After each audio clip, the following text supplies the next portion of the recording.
Buenas, mi nombre es José Ignacio López Ramírez Gastón y les mando un saludo desde la ciudad de Lima. Estoy muy contento de que podamos participar desde la Universidad Nacional de Música, el ex Conservatorio Nacional de Música, en los eventos que se están realizando para el Visiones Sonoras 17. Es un festival con una larga trayectoria en el que he tenido la oportunidad de participar un par de veces, así que agradezco mucho la comunicación y espero que esta presentación que estamos haciendo desde la Universidad de Lima sirva para generar aún más contactos de trabajo y fortalecer nuestra conexión con México y con la labor que se está realizando en el CEMAS.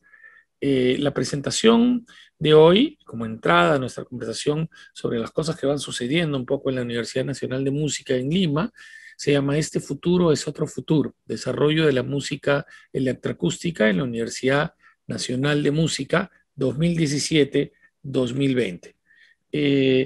El objetivo es un poco entender este nuevo periodo de tiempo en las artes de la música electrónica o electroacústica académica en el Perú y principalmente en relación al establecimiento de un espacio especialmente dedicado en la Universidad de Música y por primera vez un espacio, diría yo, en el Perú contemporáneo, en el Perú de las últimas décadas, para dedicarse a estas artes. Es el Laboratorio de Música Electroacústica y Arte Sonoro. El Laboratorio de Música Electroacústica y Arte Sonoro se viene fomentando, digamos, desde el año 2017, ha entrado ya en un periodo de oficialización alrededor del 2019, que está completamente funcional en este momento dentro de la Universidad Nacional de Música. Y cabe repetir que es el único espacio en el país, en este momento, dedicado a la música electroacústica académica. No tenemos otra opción. Han habido otros intentos anteriores de los cuales voy a comentar a lo mejor en un momento, pero en general no se ha logrado solidificar el desarrollo de estas artes en el Perú. Y es por eso que es importante conversar un poco sobre lo que ha pasado en el laboratorio y qué es lo que se está intentando hacer a través del laboratorio. Hay una serie de ejes de trabajo que se han instalado para poder desarrollar estas actividades y poder generar un espacio que, en mi opinión, pueda mantenerse en el tiempo. Primero es la idea de un eje histórico-conceptual, ¿no? Es decir, que se pueda conversar por una serie de temas que a lo mejor para ustedes o las personas que están participando en el Visiones Sonoras resultan comunes, parte de una conversación que ya conocemos, pero en el caso peruano no se ha oficializado esta conversación. Entonces, no hay una conversación sobre historia de la tecnología musical, como menciono aquí, no ha habido una discusión oficial sobre la conceptualización del sonido después de 1948, el desarrollo de las revoluciones de la música concreta y la música electrónica en Europa, y sus paralelos en los Estados Unidos y otras partes del mundo, en Japón, etcétera. Y luego, las vanguardias históricas del sonido tecnologizado tampoco son parte de las conversaciones académicas, no solo musicales, sino en las artes en general. Entonces, movimientos como el movimiento futurista no son normalmente discutidos. La tradición histórica de la electroacústica no es comprendida, no tenemos un paralelo histórico en la electroacústica peruana, como sí lo podemos encontrar en otros países de Latinoamérica, como Brasil, Argentina, Chile, Colombia, etcétera, ¿no? En el caso peruano hay un par de casos aislados de trabajo, pero realmente no hay una historia, digamos, o un desarrollo, un linaje, si quieren llamarlo así, de este tipo de artes. Entonces, la tradición histórica de la electroacústica no ha logrado impactar en la construcción de un espacio para una tradición electroacústica formada en el Perú. Entonces, los temas de la electroacústica, los temas de la electrónica, los temas de la multidisciplinaridad en el sonido y cómo han derivado en concepciones de arte sonoro en las épocas más contemporáneas no tienen un historial definido en el caso del Perú en particular. Y por eso es importante la construcción de este espacio, que es el Laboratorio de Música Electroacústica y Arte Sonoro, que trata de implementar estas conversaciones. Esa es, por ejemplo, una imagen de uno de los espacios. Estos son algunos de los primeros alumnos que tuvimos alrededor del 2017. Este es el aula específicamente para la enseñanza, ¿no? Aquí otras imágenes de ese espacio. Este espacio fue construido en el 2017. Teníamos un intento de organización de laboratorio, pero no era realmente funcional hasta más o menos el 2017 y justamente en ese año yo ingreso como profesor de un curso que se llama Taller de Electroacústica, que tiene dos partes, Taller de Electroacústica 1 y 2. Entonces es un tema importante la implementación de estos cursos, la construcción del laboratorio gracias al esfuerzo de la Universidad Nacional de Música, especialmente de Nilo Velarde dentro de la universidad, que gestiona, junto con Carmen Escobedo también, la posibilidad de construir este espacio. Luego, un segundo punto esencial es el del eje técnico práctico. No solamente tenemos que conversar un poco de todos estos temas y lo hemos empezado a hacer a través de los cursos, sino el eje técnico práctico tiene que desarrollarse. ¿Qué significa esto del eje técnico práctico? ¿No? Que las culturas electrónica, eléctrica, electrónica, digital y postdigital tienen que ser discutidas de una manera práctica directa, es decir, ensuciarse un poco las manos y empezar a hacer el trabajo. Entonces, no solamente es un tema de software, digamos, sino es un tema de hardware también, y enfrentarse al hardware. Hemos empezado a trabajar con lenguajes de programación principalmente, no tanto los lenguajes de live coding, multitracking, notación y producción musical, sino principalmente en lenguajes de programación visual, pero también un poco de todos esos elementos a través de una serie de conferencias. Pero en las clases prácticas, principalmente lenguajes de programación visual en lo que se refiere al software a través del uso de Pure Data, ¿no? Pero en el caso del hardware también hemos intentado lograr que haya una discusión que nos obligue a, como decía hace un momento, ensuciarse las manos y trabajar directamente con material. Entonces, como pueden ver acá en las imágenes, tenemos a los alumnos, normalmente de composición en música un poco tradicional, digamos, trabajando en fabricación de circuitos sonoros. Esto es sí algo que nunca se había hecho tampoco en la universidad. Entonces los alumnos de pronto están trabajando con la fabricación de circuitos para generar sonidos. Esto es algo sí que no se había realizado en la historia de la universidad hasta ese momento y que yo espero ayude a los alumnos a acercarse mucho más a los discursos de las máquinas, digamos, entendiendo las máquinas un poco desde adentro. La organización de estos talleres se ha mantenido en los diferentes cursos de la universidad y también, por supuesto, el trabajo con sintetizadores físicos, ¿no? Sintetizadores, pianos eléctricos, etcétera, etcétera, etcétera, pero conectado siempre con tratar de entender cómo funciona la lógica de la síntesis y cómo funciona la fabricación de instrumentos, ¿no? A partir de la electrónica. Un tercer eje de trabajo es el eje creativo performático, es decir, está muy bien, es muy útil que los alumnos puedan entender los temas conceptuales, etcétera, pero al final de cuentas son músicos que trabajan en el aspecto creativo y en la generación de música. Entonces, este aspecto creativo performático lo hemos implementado a través de una serie de elementos, ¿no? Uno de ellos, a lo mejor el principal, ha sido el ensamble de laptops de la Universidad Nacional de Música, que es en este caso el primer ensamble de laptops que existe también en la universidad. Esto también es algo completamente nuevo. Aquí algunos de los participantes del ensamble. Este fue un concierto a dos grupos, fueron dos ensambles de 5 instrumentistas, yo funcionando como director, y acá una serie de ejemplos de trabajos. Este es un concierto en la Trenza Sonora, un festival organizado por Abel Castro principalmente, pero en el cual he colaborado yo en la última edición. Aquí está el ensamble trabajando en la sonorización de una película silente a través de la Municipalidad de Lima. Esta es otra imagen también del mismo evento. Y también eventos en el ambiente un poco más popular. Este es en el caso de Barranco, un barrio bastante bohemio, digamos, de Lima, donde el ensamble también ha tocado. Hemos tocado en una serie de lugares, ¿no? Haciendo estos conciertos también, conciertos de música electroacústica. Esto también era algo que no sucedía hace muchísimo tiempo en la universidad. Había pues, sucedido un par de veces, en los años 90 sobre todo, pero ha habido un retorno a los conciertos de música electroacústica en los últimos años. Esto es el 2019-2, un poco antes de entrar en el periodo de pandemia que ha cambiado un poco las cosas, pero también aquí vemos, por ejemplo, este es un concierto del año 2017. Este sí fue el primer concierto después de muchísimo tiempo en el que estuvimos conversando sobre temas de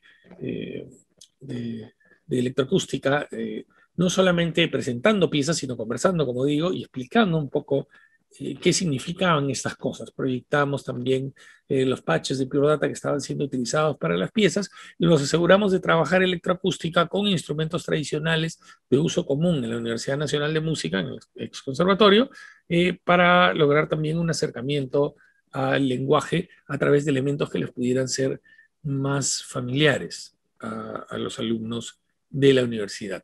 Entonces hemos trabajado, digamos, con 4 áreas para justamente tratar de generar un espacio, lo que yo llamo un espacio de integración. Uno es el tema de la improvisación en tiempo real a través de instrumentos tradicionales y a través de electrónica, y luego las ejecuciones, la ejecución electrónica pura, digamos, la ejecución electroacústica y las ejecuciones como parte del ensamble que ya he mencionado. Una de las primeras labores que hicimos también fue la de grabar librerías de sonido de instrumentos tradicionales. El principal fue el arpa, con Yves Matin, durante el año 2017, y la presentación de eventos y conciertos, esto fue en la Universidad Católica, justamente de piezas de improvisación electrónica para arpa y Pure Data. Aquí está un ejemplo. Esta es una foto del concierto que realizamos en la Universidad Católica en el 2017. Y este es el flyer de este primer concierto de música electroacústica en la universidad misma, en el Salón de Usos Múltiples, del cual hemos visto una foto antes, ¿no? Esta foto de aquí, este concierto en la universidad. Ahora, si se dan cuenta también el lenguaje que utilizamos, que también es relativamente nuevo, es ejercicios improvisatorios y música aleatoria electroacústica para computadora, arpa y marimba, ¿no? Con la participación de Carlos Arce, como en Pure Data, uno de los alumnos del taller de electroacústica, y Patín en arpa, y Cristel Lataucuri en marimba. Ahora, algunas de estas cosas, como he mencionado antes, les pueden sonar perfectamente normales, entre comillas, o por lo menos no fuera de lo común, pero yo creo que sí son fuera de lo común en el espacio de trabajo históricamente de la Universidad Nacional de Música, de la educación académica en el Perú y de los ambientes electroacústicos nacionales. Por eso es que esta presentación se llama Este futuro es otro futuro. En este sentido es bien importante entender que cuando hablamos de lo que está sucediendo en el Perú, no debemos compararlo con la situación de lo que sucede en otros lugares, sino entenderlo desde sus propias problemáticas. Estas problemáticas también las voy a mencionar en un minuto y las he hecho presentes no solamente a través de mi tesis de doctorado en la Universidad de California, sobre que lleva por nombre también una variación de esta presentación. Este futuro es otro futuro, pero más bien habla del rol de los discursos sociales en el subdesarrollo de la música electroacústica académica en el Perú. Bueno, esto es un tema, que es el tema de los conciertos y el tema del ensamble también. Esa es otra imagen de algunos de los alumnos que participan. Este otro salón es el salón contiguo, el salón de clases que vimos hace un momento, y en el que normalmente se realizan los trabajos de experimentación y se estuvieron realizando hasta antes de la pandemia los ensayos del ensamble de laptops. Voy a mencionar también que aunque en esta presentación no voy a hablar mucho sobre este tema, tras el proceso de la pandemia, lo que ha sucedido es que hemos empezado a trabajar con presentaciones telemáticas, es decir, a través de un sistema de network y a través del uso de algunos objetos de Pure Data como NetSend y NetReceive, hemos empezado a trabajar a distancia y a generar un repertorio para el ensamble de laptops de la Universidad Nacional de Música que pueda ser tocado a distancia. Entonces lo que tenemos es múltiples instrumentistas que desde diferentes locaciones mandan mensajes TCP que son recibidos por una computadora central, en este caso mi computadora, a través de un patch programado con la ayuda de algunos de los alumnos de la universidad, y el sonido sale de esta computadora central o servidor que recibe la información de las diferentes computadoras, ¿no?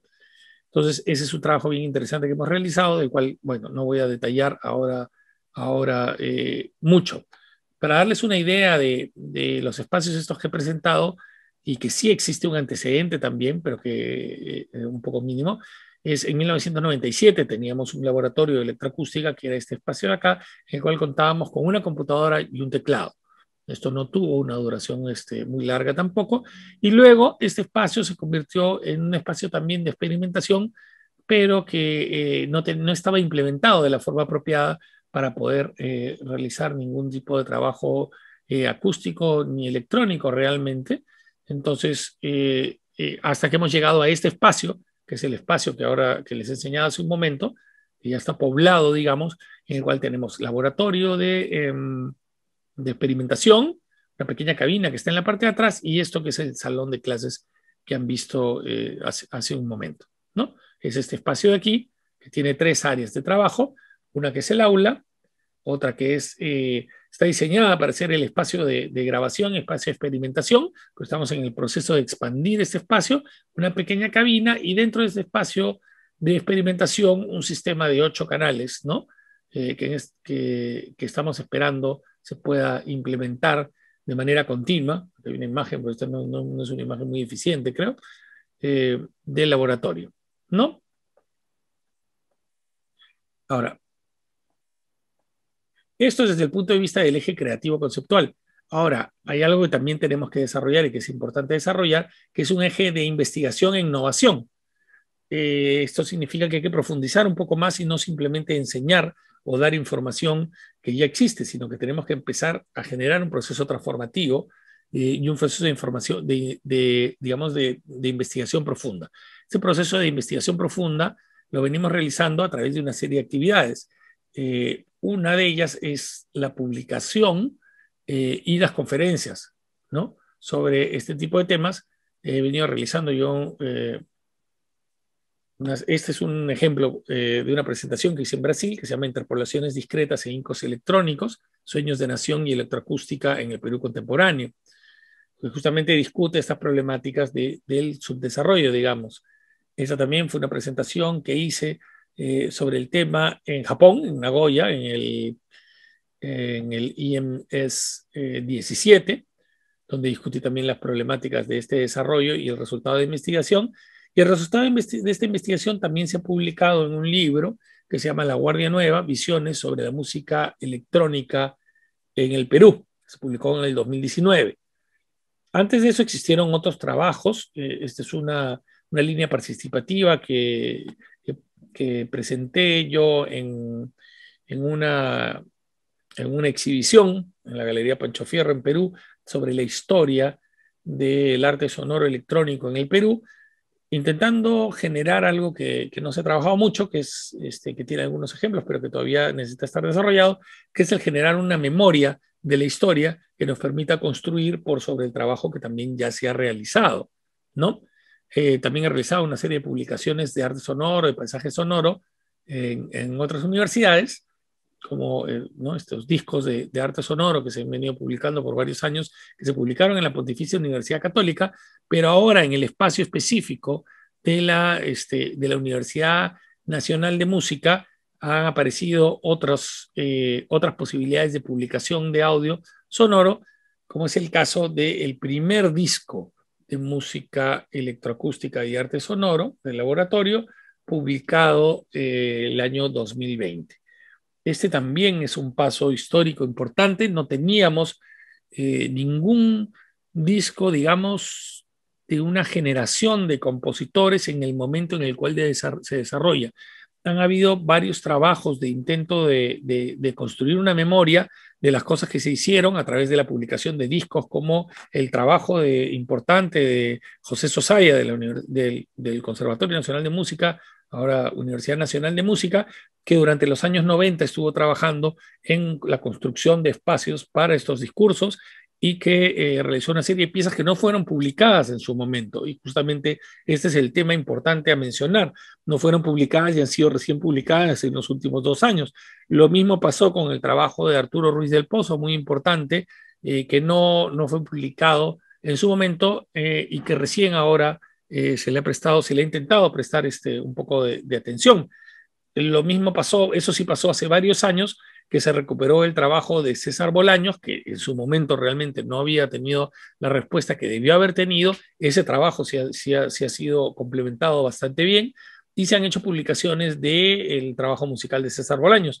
Pero como repito, todo esto a posteriori y mucho tiempo después de su momento histórico. Lo que estamos tratando a partir de ahora, y hemos empezado con este disco que se llama Uno, es justamente la producción de música, digamos, en su momento, es decir, la generación de músicos que se está construyendo ahora y no esperar a que pasen 10 años, 20 años, 30 años para recordar cuando ya tenga relevancia solamente desde el punto de vista, digamos, histórico, pero no necesariamente desde el punto de vista de la representación musical de su momento. Entonces, este disco en particular, que hemos sacado con el Laboratorio de Electroacústica en el 2020, gracias a la Vicepresidencia de Investigación, el trabajo de Lidia Jun Wong, que es ahora está a cargo de la comisión organizadora de la Universidad Nacional de Música, que ha tenido una apertura increíble a este desarrollo y que ha mostrado un apoyo muy fuerte al desarrollo de la innovación y yo creo que es una participación definitivamente histórica. Y un fortalecimiento, un trabajo de fortalecimiento definitivamente histórico por parte de la comisión organizadora con Carmen Reboredo, que lamentablemente nos dejó hace poco tiempo, y el trabajo que viene realizando Lidia Jun también para apoyar la innovación, la transferencia tecnológica y el desarrollo del arte musical contemporáneo. Esto ha sido un trabajo muy importante. ¿Ok? Luego, algunas de estas cosas las van a mencionar algunos alumnos en las siguientes presentaciones, así que eso también es importante, este intento por desarrollar este tipo de capacidades, ¿no? Entonces, este eje de investigación e innovación tiene que ver con este tipo de cosas y tiene que ver también con el desarrollo, por supuesto, de patches de programación, como este es uno de los patches organizados para los conciertos en vivo del ensamble de laptops, o estas piezas, esta es una pieza mía, ARPA 1, para realizar improvisación aleatoria o si quieren llamarla música indeterminada a través del uso de patches. ¿No? Esta es otra variación del patch del ensamble de laptops. Ahora tiene versiones mucho más complejas, digamos, pero esta es una de las primeras versiones del patch del ensamble. También he trabajado en la construcción y fabricación de instrumentos, ¿no? Y que esto se viene realizando, se realizó en su momento en otros espacios y ahora se va a empezar a realizar en la Universidad Nacional de Música. Ese es un ejemplo de un sintetizador con secuencia fabricado, sí, a través de los talleres que vine realizando en casa, y este es un instrumento también que utiliza sensores de proximidad ultrasónicos y algunos resistencias fotosensibles para poder tocar, ¿no? Como ya imaginan, moviendo las manos en el aire, ¿no? Entonces la idea es cambiar un poco los procesos de percepción del trabajo instrumental, qué cosa es un instrumento, cómo funciona un instrumento y qué características tiene. Otro tema importante que no he mencionado y que hemos tratado es la idea de la partitura gráfica. Es la idea del desarrollo de un sistema alternativo de partituras que nos permita expresar las sonoridades de la música electrónica, la música electroacústica, etcétera, de maneras alternativas. Esto también es un proceso importante que venimos realizando desde el 2017. Esta, por ejemplo, es una representación gráfica, si no queremos llamarla partitura o no lo queremos llamar notación, es una representación gráfica que intenta romper un poco estas divisiones entre la música tradicional y las capacidades de expresar las nuevas sonoridades de forma artística, ¿no? Entonces esta es una especie de expresión, más parece un póster, digamos, en el sentido tradicional de las ciencias, ¿no? Y hicimos una exhibición, ya que hay algunas de las primeras partituras que se empezaron a construir, ¿no? Esta es de Michael Magan, esta es una de Isías Alonso, uno de los primeros alumnos que tuvimos también. Este es de Medina, este es de Saúl Medina. Bueno, esta es una imagen incompleta realmente. Esta tiene más trabajo también. Esta es de Renzo Garcés, etcétera, ¿no? Ha habido una serie de ejercicios, digamos, de notación gráfica que hemos logrado, con los que hemos logrado que ya sea una costumbre relativamente común desde el 2000 2017 en adelante, que los alumnos no solamente trabajen piezas electroacústicas, sino que trabajen en formas de notación o intenten desarrollar notación gráfica, tanto práctica, digamos, en el sentido utilitario de la notación, como puramente artística. Ahora, esto de acá, y en ese sentido yo le llamo por eso, este futuro es otro futuro, todas estas cosas que he mencionado, la aparición de un libro, la aparición de un primer disco en su momento de generación, una serie de publicaciones, como por ejemplo estas, algunas ya las mencioné, Hybrid Modulations, Report on the Culture of Electroacoustic Music on Contemporary Perú, 1990-2017, que presenté en Nagoya, Nostalgia, Migración, Identidad Nacional en la Electroacústica Peruana Contemporánea, que publiqué en el Congreso Internacional de la Asociación de Estudios Latinoamericanos en Perú en el 2017, y Interpolaciones Discretas en Incas Electrónicos, Sueños de Nación y Electroacústica en el Perú Contemporáneo, que presenté en el quinto Encuentro Nacional de Investigadores en Filosofía de la Música en San Paulo, Brasil, en el 2018. A esto se suma tal vez algo que no tengo aquí en la presentación, que es el trabajo que he hecho sobre sonidos telemáticos, ¿no? La implementación del laboratorio de música, del ensamble de laptops vía remota, y esto lo he presentado en a través de dos conferencias que intentan discutir tanto en la construcción del ensamble del laboratorio, del ensamble de laptops de la Universidad Nacional de Música, como la parte telemática del ensamble. La parte específica de la integración, construcción, fundación del ensamble de laptops la acabo de presentar justamente hace un par de días, porque se retrasó, fue un paper que se presentó en el 2020, pero que recién hemos podido presentar por la pandemia, ahora en el 2021, en el International Computer Music Conference, en el cual yo a través de los años he tratado de mantener una línea de conversación a través de ya van unas 4 o 5 publicaciones en el International Computer Music Conference, en el cual yo intento generar una historia de la música electroacústica en el caso peruano. Entonces, normalmente más que hablar de piezas de trabajo personal, hablo de la situación en el Perú. Pero bueno, nuevamente, entonces, estas cosas que les estoy contando muy a grandes rasgos con respecto al desarrollo, sobre todo del Laboratorio de Música Electroacústica y Arte Sonoro en la Universidad Nacional de Música, me parece que son esenciales en el desarrollo de estas artes en el Perú y que representan un momento importante de posibilidad de desarrollo. Esperemos que se mantenga. Lo que sí es cierto es que en la historia, si tienen acceso a algunos de los textos que yo he publicado a lo largo del tiempo con respecto a las problemáticas del desarrollo de estas artes en el Perú, verán que en el Perú hemos tenido una especie de ola continua en el cual tenemos momentos en los cuales parece que se va a desarrollar una cultura y luego esto colapsa y luego vuelve a aparecer y luego vuelve a colapsar. Ha pasado a través de hemos tenido, digamos, a lo mejor 3 grandes momentos y estamos en este tercer gran momento, considero yo, de la posibilidad de implementar este tipo de artes y que haya un desarrollo. Como les digo, hay un completo, hay un completo y profundo interés por parte de la Universidad Nacional de Música de permitir, apoyar, fomentar y motivar el desarrollo de estas artes en la Universidad Nacional de Música, comprendiendo perfectamente que las artes de la electroacústica, un poco que tienen su historial, ¿no? Dentro y su nacimiento dentro de los ambientes académicos. Entonces, es digamos, su hogar natural. Ahora, esperamos que este desarrollo se pueda mantener en el tiempo. Sabemos que el Perú a veces ha atravesado periodos de crisis muy difícil, de crisis política, y esto afecta también el desarrollo de las posibilidades de exponer tanto a la población como a los ambientes de enseñanza musical y a los músicos en general este tipo de conversaciones. Sobre todo eso es importante, dado que no ha habido un seguimiento histórico, entonces el llegar en este momento implica un poco empezar una serie de procesos que en otro lugar pueden ser comprendidos como desfasados, a lo mejor, no sé, o como procesos que ya han sido realizados.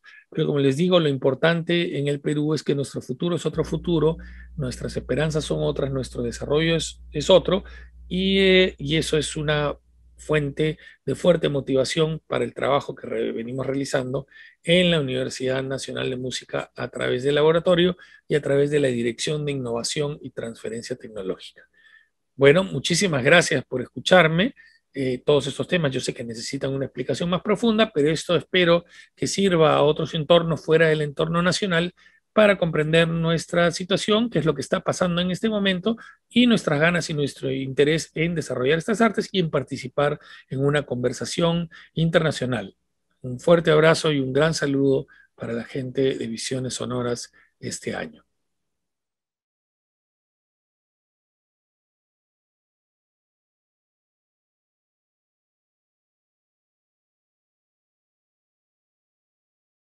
Fundado en el 2018 por el maestro José Ignacio López Ramírez Gastón, el ensamble de laptops de la Universidad Nacional de Música ha tenido la oportunidad de generar composiciones acusmáticas, semi-improvisadas, aleatorias o indeterminadas, utilizando como material elementos sonoros grabados en el Laboratorio de Música Electroacústica y Arte Sonoro. El material grabado puede ser de diferente índole: abstracto, melodías tradicionales, sonidos de la naturaleza, entre otros. Microtrilce es un ejercicio de microcomposición electrofonética basado en el poemario Trilce del poeta peruano César Vallejo, y nace con la finalidad de poder automatizar y reproducir una obra a través de Pure Data de manera remota. La elaboración inicial del patch estuvo a cargo de Jorge Luis Quispe y ha sido reeditado con adiciones de Brian Yep, Saúl Medina Valenzuela y José Ignacio López. Este patch se basa en el uso de NetReceive y NetSend para la transmisión de datos de manera remota a través de Pure Data. Este patch es una preparación para poder tocar como ensamble en presentaciones posteriores, debido a que su uso está basado en la emisión de mensajes a través de un usuario y enviados hacia un servidor. A diferencia de años anteriores, Microtrilce es la primera obra en ser compuesta, grabada e interpretada por los miembros del ensamble de manera individual. Pese a ello, la totalidad del ensamble participó de manera conjunta en la determinación de los parámetros de la obra. Podemos clasificar a Microtrilce y a la mayoría de obras anteriores del ensamble como composiciones acusmáticas experimentales derivadas de la música concreta. Descontextualizamos los elementos sonoros empleados y los transformamos de manera virtual a través de Pure Data. Esto brinda mucha libertad para trabajar y al mismo tiempo el compositor obtiene nuevos retos que debe solucionar con el material sonoro disponible. Si bien fue una composición libre, todos los compositores utilizaron ciertos parámetros como la extensión reducida de la obra, el uso del poema asignado y las posibilidades que ofrecía el patch de Pure Data. La extensión se limitó a 2 minutos y podía ser ligeramente superior o inferior. La totalidad del material debía ser extraído del poema asignado y además procesado a través del programa Pure Data. Eran aceptadas las colaboraciones para la recitación o declamación del poema. En el sistema de asignación aleatoria realizado por Saúl Medina Valenzuela, se escogieron 10 poemas no al azar y se les asignó un número de orden. Luego se sumaron las letras de los nombres de los integrantes según su orden alfabético y el resultado se ordenó de manera decreciente. El primer poema correspondía al integrante que obtuviera la suma más alta. Para la composición se grabaron voces para obtener muestras que luego serían procesadas a través de Pure Data. Con estos samples y algunos complementarios que quedaban a libre elección de cada integrante, se procedía a componer la obra. Teniendo el patch funcional, cada integrante debía automatizarlo de acuerdo a su criterio, sin modificar el patch original.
Apreciados organizadores del Festival Visiones Sonoras número 17 y del Centro Mexicano para la Música y las Artes Sonoras, estimados compañeros y compañeras artistas, músicos y compositores, reciban un cordial saludo de mi parte.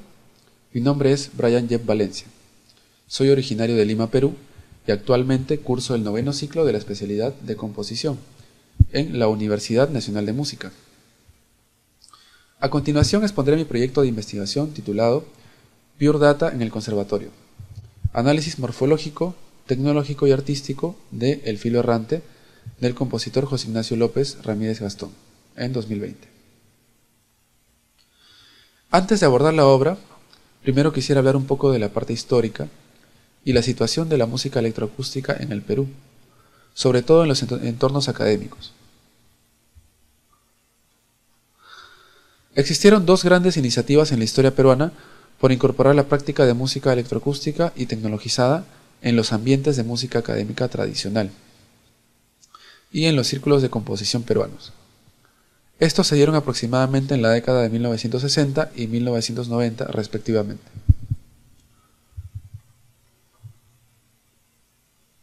En esta primera ola encontramos a dos figuras importantes, César Bolaños y Edgar Valcárcel, quienes conformaron parte de la generación de compositores peruanos conocida como Generación del 50.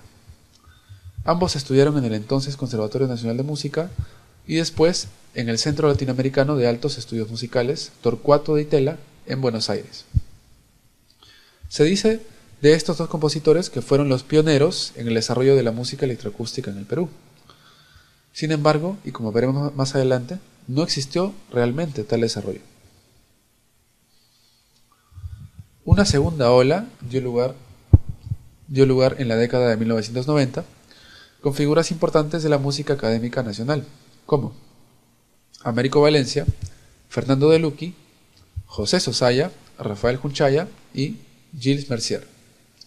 Durante este periodo se despertó nuevamente el interés por la música tecnologizada.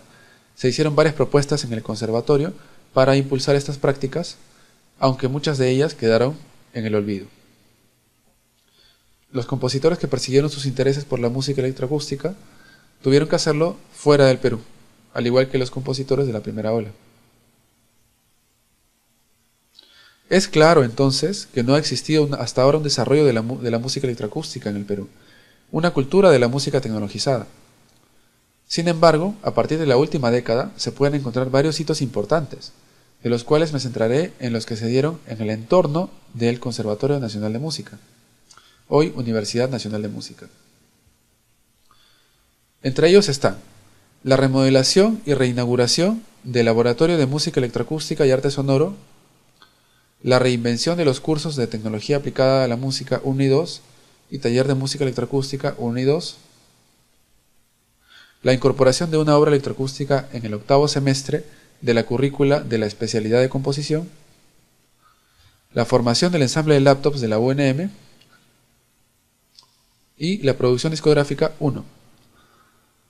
Todos estos acontecimientos, junto al aumento elevado de la producción de obras electroacústicas y acusmáticas por parte de los alumnos, constituyen lo que podríamos llamar una tercera ola de música tecnologizada en el Perú. La obra que es centro de mi investigación para aproximarme al entendimiento de esta nueva generación de compositores se titula El filo errante, del compositor peruano José Ignacio López, quien fue el principal gestor y promotor de los acontecimientos mencionados. Además, esta obra es la que apertura el disco 1, simbolizando una esperanza, pero al mismo tiempo una responsabilidad, de no permitir que este nuevo interés por la música tecnologizada termine nuevamente en un mero oasis en medio de un gran desierto histórico, sino que permanezca y continúe su desarrollo para poder entregar estos avances a las generaciones futuras. Antes de comenzar con la obra, hablaré un poco del disco 1, que tengo acá conmigo. Pero como no quisiera abrirlo, usaré la versión digital que pueden encontrar en la página oficial de la Universidad Nacional de Música. El disco contiene una brevísima explicación de los ya mencionados fenómenos históricos que preceden el disco y a su vez explican su importancia. Este disco está conformado, además de la ya mencionada obra de López, por 9 obras de alumnos de la especialidad de composición, quienes en su mayoría utilizaron el software de programación visual Pure Data para la realización de sus obras, en mayor o menor medida. Estas obras también cuentan con una partitura artística de notación gráfica, que sirve para completar la práctica de composición electroacústica como lo hicieron grandes compositores del pasado.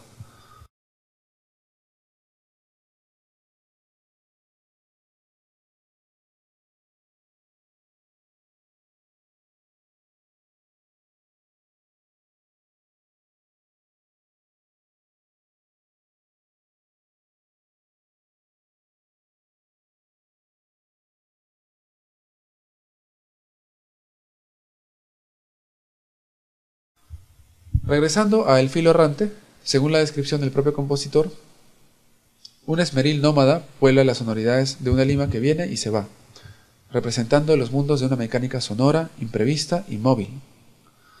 El afilador inunda nuestras calles de chispas, herramientas y metal, amplificando el pacto ancestral entre el humano y la máquina. Explicando un poco estas poéticas palabras, existe otro texto explicativo del propio López. El filo errante es una representación electroacústica del afilador de cuchillos, una parte importante del paisaje sonoro de la capital peruana, Lima. El afilador de cuchillos representa una antigua práctica cultural de caza de puerta en puerta, que es normalmente acompañada de una llamada de una flauta de pan o zampoña, como una distintiva y adecuada frase melódica que anuncia su presencia en el vecindario. En esta obra unifico 3 elementos. Primero, una rendición nostálgica y reconfiguración del concepto Una Lima que se va de José Gálvez, en 1965, añadiendo el tema de la transformación del paisaje sonoro de la capital. 2. El cambio de paradigma en una economía informal que favorece a productos comercialmente masivos por sobre servicios callejeros. Y 3.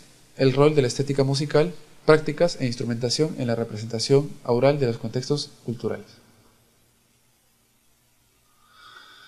Para este fin se pueden identificar en la obra grabaciones de piano, tanto tocado de manera convencional como en las cuerdas del interior del instrumento, el sonido del esmeril del afilador de cuchillos y el característico sonido de la flauta de pan hacia el final de la pieza. Queda clara entonces la inspiración del compositor para el concepto de esta obra, en cuya partitura de notación gráfica se pueden encontrar ciertas figuras reminiscentes a la figura del afilador de cuchillos. Como podemos observar, esta partitura está a su vez incorporada dentro de un patch de Pure Data, el cual sirve para ejecutar los diferentes momentos de la obra automatizada. Por desgracia no pude acceder al material original construido en Pure Data. Sin embargo, pude obtener por fuente del propio compositor los procesos que fueron utilizados para este trabajo electroacústico. Entre estos procesos digitales se encuentran el control de cambio de frecuencia, velocidad y distancia, la espacialización, la modulación de amplitud o ring modulation, la reflexión digital, el retardo y la repetición, con rampas o líneas de delay. Como podemos apreciar, tanto el concepto, el material sonoro, la partitura de notación gráfica y los procesos digitales utilizados son bastante modestos y minimalistas, lo cual se aprovecha para lograr una variedad amplia de sonoridades y recursos, algo muy característico en las obras de López. También cabe destacar una más reciente versión de la obra para ensamble de laptops, titulada El filo errante 2.1 del año 2021. Esta versión modifica varios aspectos formales y estructurales, mas no el fondo de la obra. Esta versión fue pensada para ser interpretada por el ensamble de laptops de la Universidad Nacional de Música en medio de la coyuntura de la pandemia, sirviéndose de recursos de red de software Pure Data, como lo son el objeto NetSend y NetReceive. Para este fin también se utilizó un patch de servidor, en el cual se reciben los datos enviados por cada computadora de manera remota, y este patch fue fabricado por Jorge Luis Quispe Córdoba en el 2020. Para facilitar el envío de mensajes se utilizó un GUI o interfaz gráfica de usuario fabricado por mí en el año 2020, y además otra interfaz gráfica que se conectaba con la primera interfaz para facilitar el envío de mensajes a través del uso del teclado, fabricado por Saúl Medina Valenzuela en el año 2020. Con esto doy por finalizada mi exposición, espero haya sido de su agrado. Me despido con mis mejores deseos para el Festival Visiones Sonoras 2021. Muchas gracias por su atención.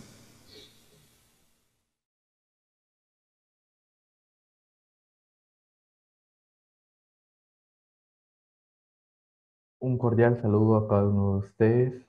Mi nombre es Marco Contreras Valles, estudiante de composición musical de la Universidad Nacional de Música. El día de hoy tengo la oportunidad de compartirles de fragmentación, nuevos modelos de práctica profesional compositiva de base tecnológica en la Universidad Nacional de Música. Previamente a esta ponencia, para mí era muy importante explicarles el proceso de cómo es que hemos llegado nosotros, como estudiantes de la Universidad Nacional de Música, a integrar elementos tecnológicos a nuestro proceso creativo. Con mayor razón aún, cuando nosotros tenemos muchos años como conservatorio, ¿no? Venimos de la tradición de la acústica, ya la institución como universidad tiene muy poco tiempo, por lo que este cambio ha permitido de que su visión respecto a la enseñanza se amplíe y sea más integral. Y dentro de esos procesos de integración se ha dado la posibilidad de que podamos tener mayores espacios para la tecnología, sobre todo en la asimilación, en el proceso creativo, en la composición musical. ¿Qué pasaba en el Perú durante este proceso de vanguardia, de asimilación de nuevas ideas tecnológicas y asimilación también de discursos externos? Por ejemplo, la producción orquestal empezó a crecer, eso es muy importante, ¿no? Porque va a poder permitir tener un espacio y un público objetivo. Mucha experimentación y apertura, viajes y trabajos a otros países. Esto va a permitir la interrelación entre compositores y, lo mencionado anteriormente, respecto a la integración y asimilación de discursos externos. Los compositores previos continúan componiendo durante la época. Esto va a generar un espacio y de alguna manera generar impacto también social a nivel musical en cuanto a la generación de nueva música. Es muy importante hablar de el compositor César Bolaños, quien fue un compositor muy importante para poder compartir y poder generar una apertura de la música electrónica para medios electrónicos aquí en el Perú, ¿no? Vamos a hablar un poquito de él. Yo también he decidido incluir al compositor Alejandro Núñez Ayauca porque me gustaría hablar de una de las obras de él y poder encontrar algunos procesos tecnológicos que se daban en ese tiempo, ¿no? Que las posibilidades tecnológicas que se podían acceder y cómo eso de alguna manera va a afectar a la creativa musical. Bien, César Bolaños es un compositor muy importante, principalmente porque tuvo una formación en el CLAEM, ¿no? Centro Latinoamericano de Altos Estudios Musicales del Instituto Torcuato Di Tella, ¿no? No es novedad de que es el primer instituto de formación musical académica latinoamericano que se va a centrar en la experimentación sonora con bases tecnológicas, ¿no? Utilizar la tecnología y la experimentación. Creo que esto es muy importante porque César Bolaños adquirió mucha información de aquí y que inclusive va a ser muy destacado dentro de la institución y que él, al asimilar toda esa información, va a poder compartir aquí en el Perú y poder generar un espacio que si bien no ha tenido un impacto tan grande durante el periodo de tiempo hasta la actualidad, generación de 2000, los siglos el año 2000. Sin embargo, permitió asentar las bases para que compositores posteriores puedan generar estos procesos de cambio. Bien, quería compartir una obra de él muy brevemente, Intensidad de Altura, que está basada en los poemas humanos de César Vallejo. Es una obra muy interesante, me gustaría que escuchemos un poco de la obra y hacer un comentario respecto a ello. Continuación.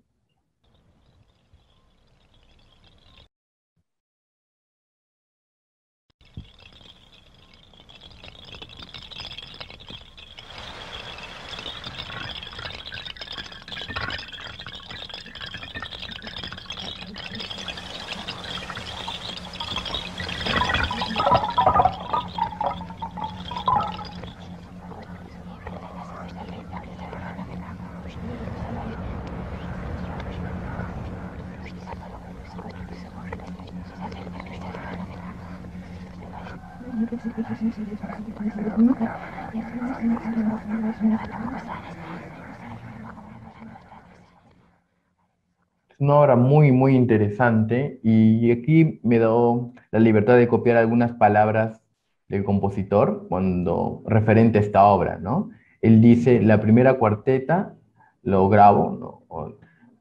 Bueno, eso está traducido en tercera persona de la persona que del entrevistador. Sin embargo, en general dice, la primera cuarteta la graba el recitante del final a inicio. Luego volteo el carrete para que la grabadora reproduzca al revés, para que las palabras anteriormente grabadas suenen más legibles.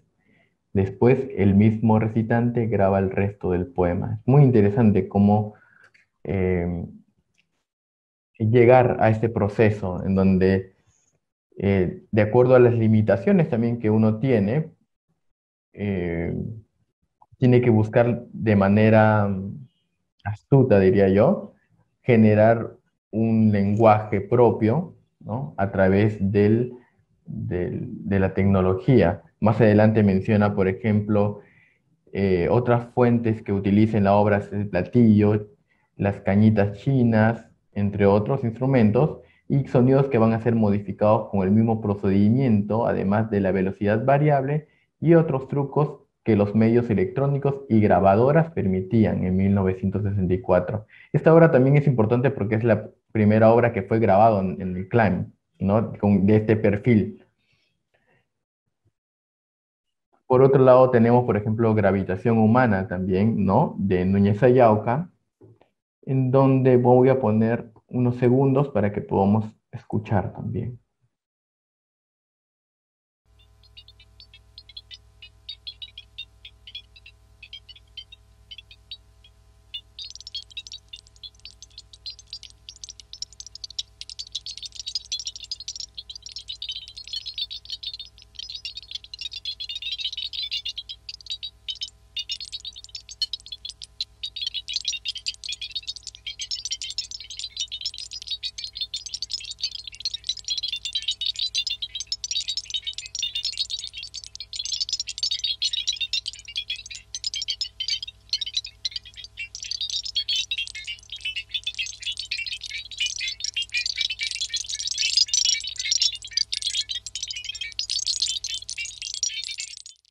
Una obra también bastante interesante, sobre todo por el trabajo puntillístico, ¿no? Algo que caracteriza a la obra de este compositor, no solamente en la parte experimental, tecnológico, con el uso de la tecnología, ¿no? Y los medios electrónicos, sino también en su música propiamente acústica. Entonces yo he tratado de utilizar aquí este gráfico un poco para reflejar el todo el proceso de la composición, ¿no? Comienza con sonidos de cristal, chorros de agua procesado más adelante, chorro de agua, sonidos metálicos procesados, osciladores, voz humana procesada, nuevamente el sonido de cristal, estos sonidos, estos destellos, ¿no? Finalmente sonidos de humanos, animales. Eh, Me causó bastante, me interesó mucho en realidad esta obra también, por justamente los procesos que se utilizaron, ¿no? Para el uso de esta obra, ¿no? Y que de todas maneras el compositor César Bolaños y muchos compositores de esa generación utilizaron, por ejemplo, la música de cinta, que utiliza fragmentos pregrabados, bucles y sonidos muestreados, modificándolos y manipulándolos mediante técnicas como la manipulación de la velocidad, ¿no? Para mí es muy interesante porque esto, por ejemplo, que ahora lo podemos hacer con un programa, ¿no? En computadora sin tener que recurrir a la parte física, se tenía que realizar en ese momento de manera este, muy detallada. Y creo que eso es muy interesante, cómo estos procesos también se han ido virtualizando, ¿no? El montaje, por ejemplo, la superposición de fragmentos sonoros, que también ahora es mucho más sencillo realizarlo a través de algún programa que nos permita realizar esta edición de audio. Música electrónica, sonidos únicamente generados electrónicamente y sintéticos, ¿no? Particularmente las ondas sinusoidales. Eh, el doblado de circuito es el cortocircuito creativo de dispositivos de audio electrónicos de bajo voltaje, alimentados por batería, como efectos de guitarra, juguetes para niños y pequeños sintetizadores para crear nuevos instrumentos musicales y generadores de sonidos. Es maravilloso cómo este proceso, em,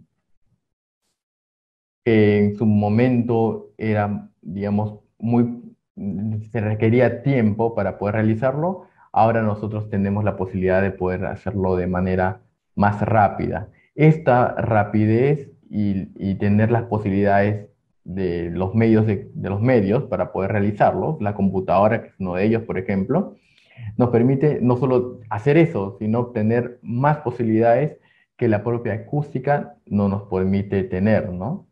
O que no podemos obtenerlo de manera acústica, como un instrumento musical, ¿no? Que ya tiene sus propias limitaciones. Dentro de estos procesos y esta nueva generación en el conservatorio, por ejemplo, a partir del año 2017, que se ha remodelado el laboratorio de música y experimentación sonora, un personaje muy importante, ¿no? Para poder lograr estos procesos de asimilación es el doctor José Ignacio López Ramírez Gastón, docente de la Universidad Nacional de Música, que ha ido, a través de estos procesos de cambio, ha ido involucrando, ¿no? Conocimientos y ha ido involucrando también a los compositores dentro de este discurso tecnológico que probablemente para nosotros no era, es algo totalmente nuevo, ¿no?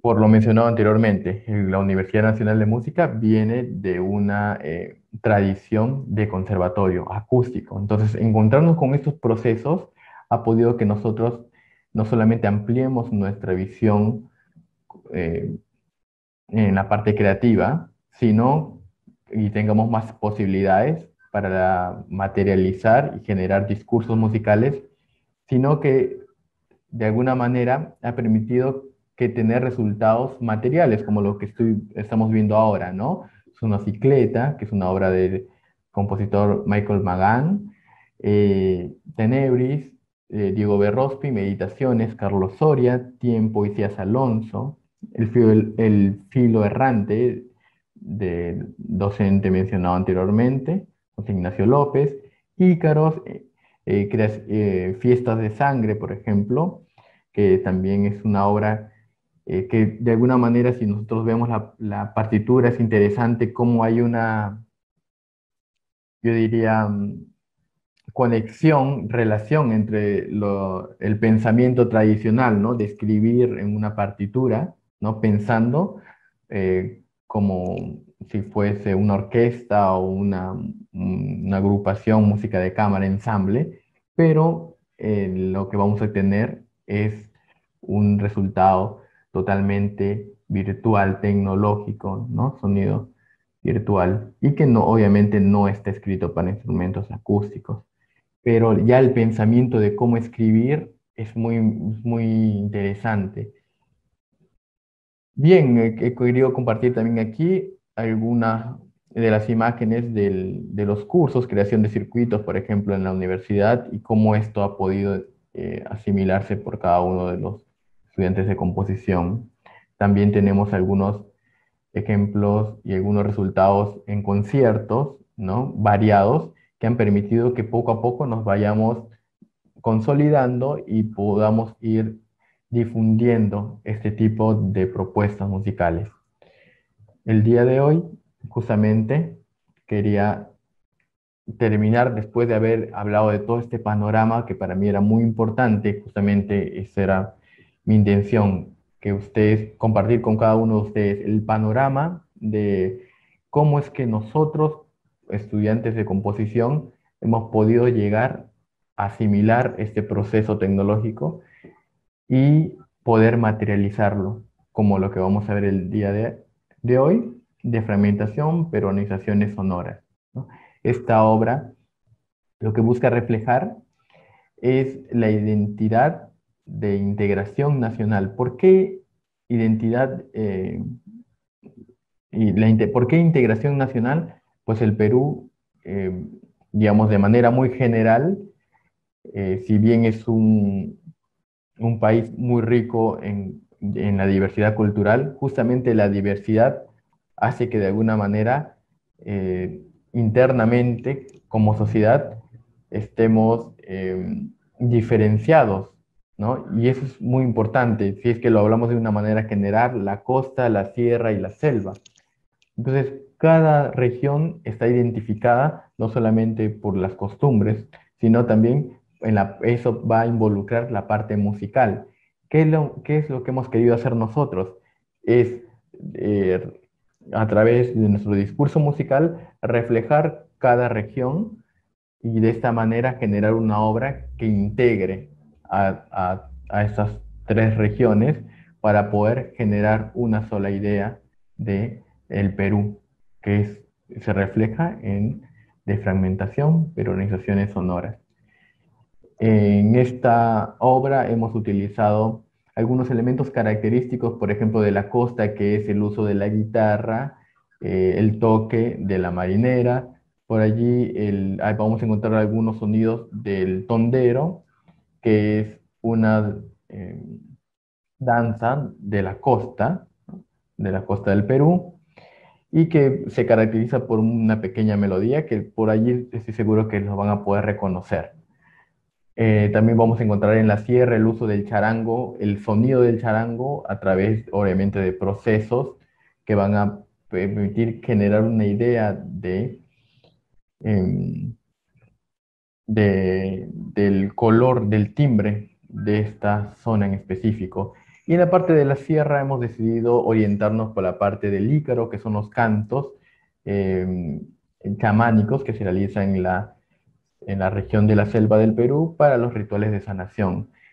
Debo mencionar también que se han utilizado material de voz, ¿no? Acústico en las tres secciones, en donde de alguna manera van a también hacer referencia a cada región, un poco en la parte de la costa. Por allí vamos a escuchar algunas inflexiones sonoras muy relacionadas al canto de las marineras o del vals criollo, y en la sierra algunos inflexiones respectivamente a esta región, Y lo interesante de esto es que no solamente lo hemos reflejado de manera individual, sino que tenemos una cuarta sección en donde se va a involucrar los tres sonidos, ¿no? Las tres ideas de cada uno. Es como eh, un quote libre, si lo queremos ver de una manera musical, ¿no? Donde vamos a integrar las tres secciones en una sola sección. Bueno, la parte visual fue realizada por la diseñadora Allen Ladd y que estoy seguro que va a permitir y va a reforzar esta idea mencionada no solamente visual, no solamente sonoramente, sino que va a ser también visual. Voy a reproducir la obra y esperando sea de su agrado.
Bueno, esto ha sido una muestra del trabajo realizado hasta la actualidad que involucra de alguna manera todo un panorama, no solamente de la parte tecnológica y la asimilación de nosotros compositores sobre estas nuevas herramientas que tenemos a la mano y que podemos plasmarlos dentro de nuestro discurso creativo, sino también es un paso más para poder consolidar la música electroacústica y este tipo de arte sonoro dentro de nuestro país.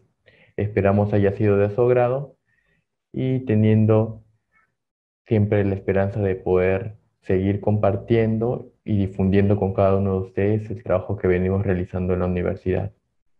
Agradezco en nombre de la Universidad Nacional de Música, de todos los miembros que hemos sido integrantes de este gran colectivo, de este gran proyecto, y esperamos vernos hasta una próxima oportunidad. Muchas gracias.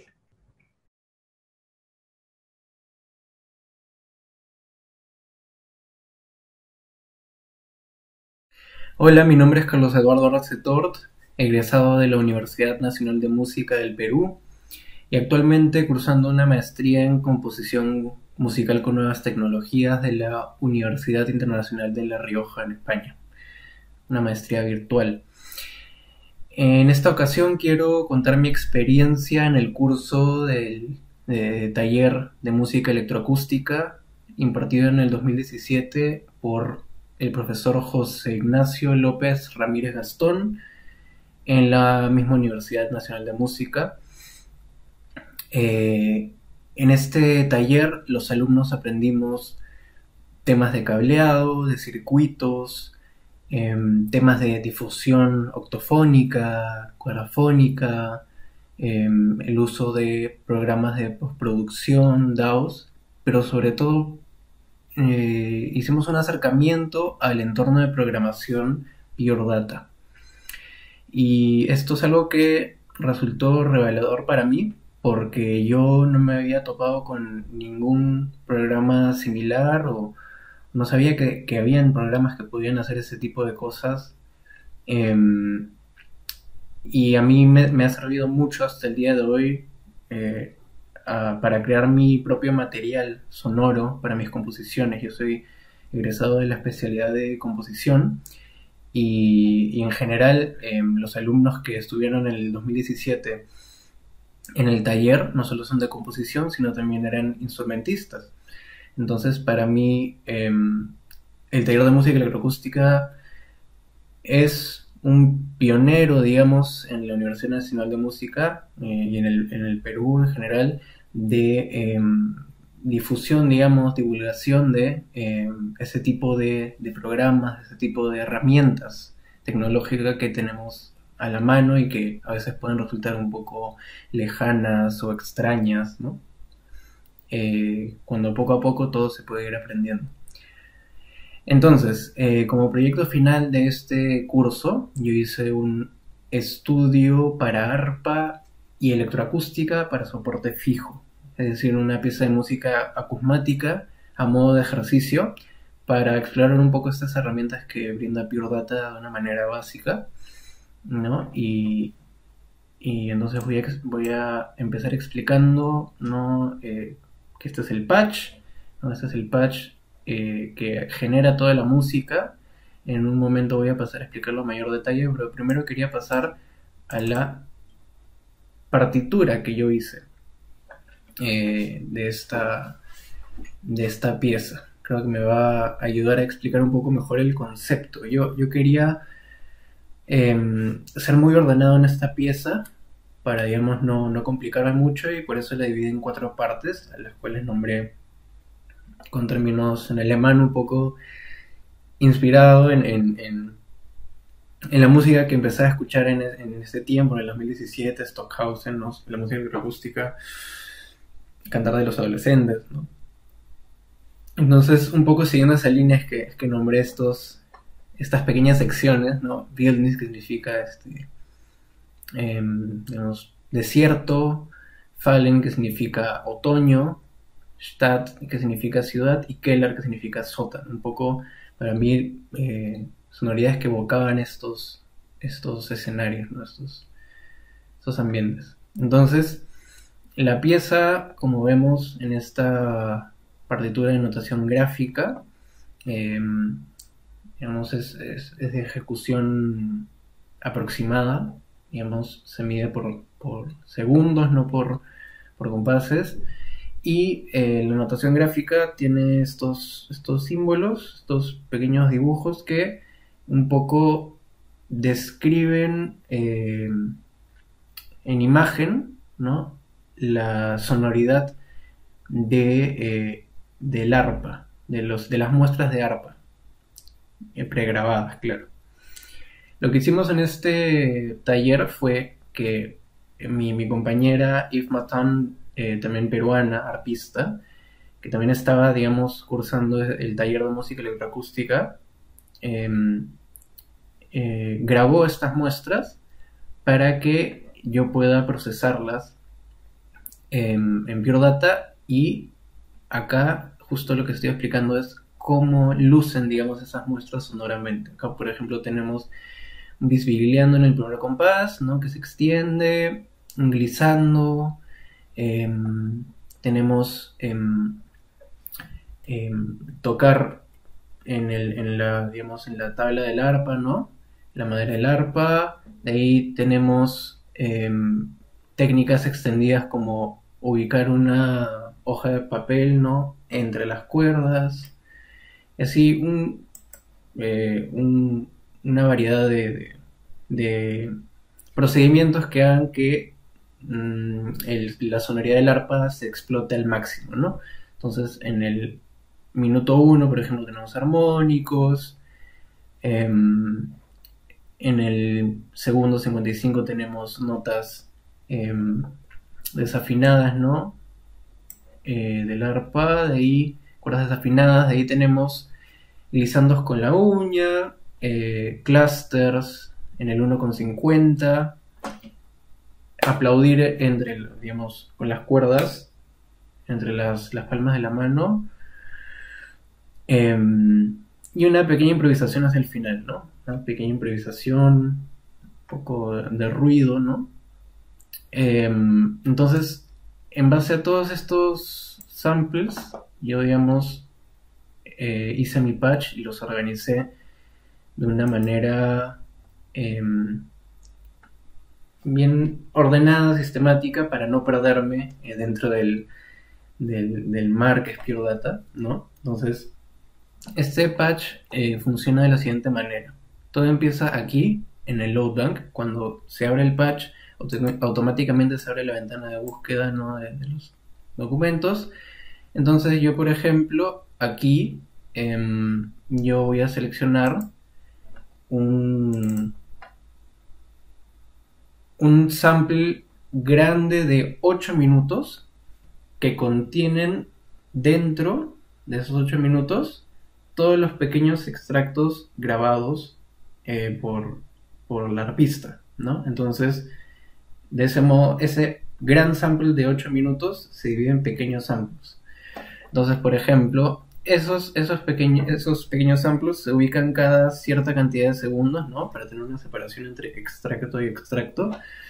Y acá en las barras de arriba, ¿no?, estas barras horizontales cuadriculadas, es que, digamos, controlo cada uno de los 24 samples, ¿no?, cada uno de los 24, ¿no?, empezando del 0 y llegando al 23. Entonces, ¿por qué hay más de una barra horizontal cuadriculada? Porque cada una de estas barras horizontales representa un efecto o un conjunto de efectos para los samples. Entonces, los de la primera hilera usan variable delay, recirculación y pan directo, ¿no?, de izquierda a derecha, ¿no? Los de la segunda hilera tienen variable delay, un loop, ¿no?, hasta que yo decida pararlo, pan directo. La tercera hilera tiene pitch shifter y un pan lineal, ¿no?, más progresivo, ¿no? El cuarto tiene trémolo y reverb, y el cuarto tiene flanger, loop y pan lineal también. Entonces, todos son efectos comunes, ¿no?, típicos de música electroacústica. Entonces, Mi intención con esta pieza era un poco descubrirlos y saber cómo trabajar con la espacialidad, ¿no? Un recurso que a veces no se toma en cuenta en la música académica, que también la trabajo mucho, que a mí me gusta mucho la música orquestal, pero claro, en la electroacústica se trabaja más el aspecto de espacialidad, ¿no? Y cada efecto se puede controlar acá en cada uno de estos subpatches. Por ejemplo, el pan del canal, digamos, claro, del sample del canal 1, digamos, ¿no? El variable delay de cada uno de las hileras, la recirculación acá se controla, y todos estos subpatches se conectan con esta zona de aquí, esta zona con los recuadros grises, ¿no? Clarito, que digamos muestran un control de los efectos, ¿no? De la cantidad de tiempo de delay, la recirculación, el paneo, la absorción de la sala, ¿no? El reverb y parámetros por el estilo, todos los parámetros. Entonces, ¿cómo es que yo obtuve el audio para soporte fijo de esta pieza? En su patch que se llama el Q, ¿no? El Q es simplemente como la sucesión de eventos, como si un intérprete estuviera tocando, ¿no? Pero automáticamente, ¿no? Entonces, lo que hay que hacer en este Q simplemente es poner on, ¿no? Y poner enter para que solito Pure Data reproduzca la música, ¿no? Entonces, eso es algo que yo no sabía que se podía hacer con un programa como este. Y también, aparte de que se reproduzca la música, se puede grabar la música. Entonces acá yo, mediante una serie de procedimientos, dice que presionando la letra C se crea un archivo de audio en mis documentos, y presionando la letra P empiece a grabarse la música, ¿no? Entonces acá los parámetros se van moviendo, ¿no es cierto? Los parámetros se van moviendo mientras se graba la pieza. Y luego, una vez que termina de recorrer todos los aproximadamente 3 minutos, me parece que dura la pieza, 4 minutos y medio, una vez que termina toda la pieza, yo doy clic acá en Stop Recording y digamos, se termina de grabar y se graba la pieza, ¿no? Todo generado a través de Pure Data. Y ahora quiero mostrar unos cuantos fragmentos, ¿no? de este estudio para arpa y electroacústica, ¿no? Por ejemplo, acá vamos a escuchar un poco en relación con, ¿no? La partitura. Ese desfileando tiene recirculación, variable delay, ¿no? Empieza así. Ahora vemos que hay saturación del sonido por esos efectos, no suena como un arpa. Ajá. Luego escuchamos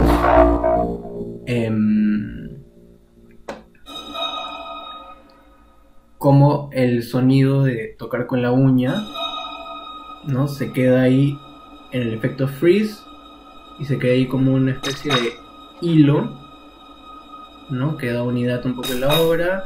Empiezan a introducirse otros efectos, un poco siguiendo esta idea del loop de Schaffer de la música concreta, pero pasó un poco a meterle efectos electroacústicos. Entonces, un poco esta es la dinámica, ¿no? de la pieza. Vamos a pasar a un fragmento posterior. Acá, por ejemplo, se toca con el papel metido entre las cuerdas, ¿no? Acá se trabaja con la polarización, izquierda-derecha. Acá, por ejemplo, podemos oír otro freeze del sonido que lo deja ahí como... Podemos escuchar el pitch shift, ¿no? Sonidos sonoridades típicas de la música electroacústica de pelota, glissando, trabajado con un poco de reverberación, con flanger. Acá escuchamos este sonido medio rasposo de flanger que va armando el clímax de la obra, ¿no? A modo de loop, un poco con una pulsación continua hasta llegar a un final, a un clímax, mejor dicho, teniendo una narrativa, ¿no?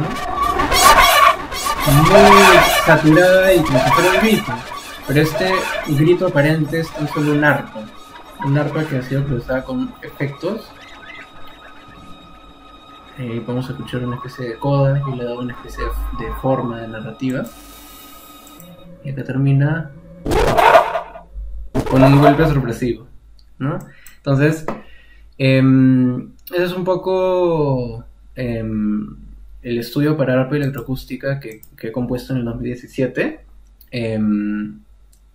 Por último, quería enseñar la leyenda de efectos, ¿no? Que están en la partitura. En la partitura, por ejemplo, aquí hay estos recuadros de cuándo se aplica cada efecto, en qué segundo, para que pueda también ser procesar el arpa en vivo.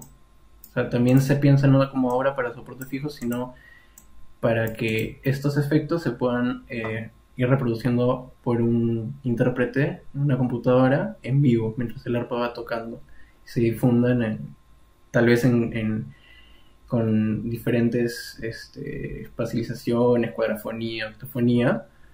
Entonces les quería enseñar también esta leyenda de efectos, que significa Varec. Varec significa variable delay con recirculación, ¿no? PS significa pitch shifter, trep significa trémolo con reverb, flange significa flanger, ¿no? Entonces todos estos son términos que me ayudaron a mí a ubicarme un poco, no perderme.